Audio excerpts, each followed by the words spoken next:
Le thème de Rio+20, c'est l'avenir que nous voulons. Le problème, c'est qu'avec le nombre de gens sur cette planète, il y a des intérêts extrêmement divergents. Certains veulent un avenir purement écologique, ou purement politique, ou purement économique, ou purement industriel, ou purement financier, ce qui fait énormément de conflits. Alors le défi, c'est maintenant d'arriver à trouver la façon, et c'est tout à fait possible, de concilier ces intérêts-là, réduire l'impact sur l'environnement tout en gardant de la croissance, tout en gardant de l'emploi, tout en gardant de la mobilité.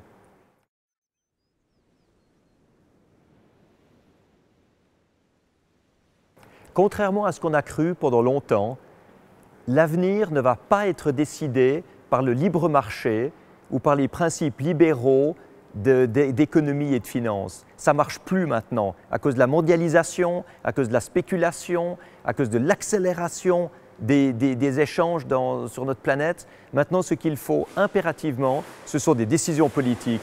Des décisions politiques qui permettent d'amener sur le marché des technologies propres, qui permettent de réduire l'impact sur l'environnement, qui permettent de réduire notre consommation d'énergie fossile, qui permettent d'augmenter la part d'énergie renouvelable. Et ça, c'est une décision politique.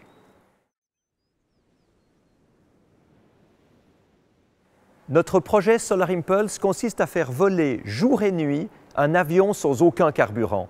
Et pour André Borschberg et moi, c'est la démonstration que les technologies propres, les clean tech, permettent déjà aujourd'hui d'accomplir des choses a priori impossibles.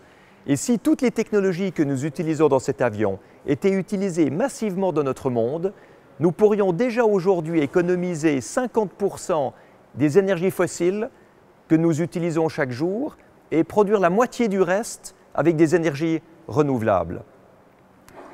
Le problème, c'est que même si c'est possible, ce n'est pas encore fait par manque de décision politique. C'est maintenant que nous avons vraiment besoin de l'intervention des gouvernements pour que ces technologies arrivent véritablement sur le marché et pour ça, il faut un cadre légal.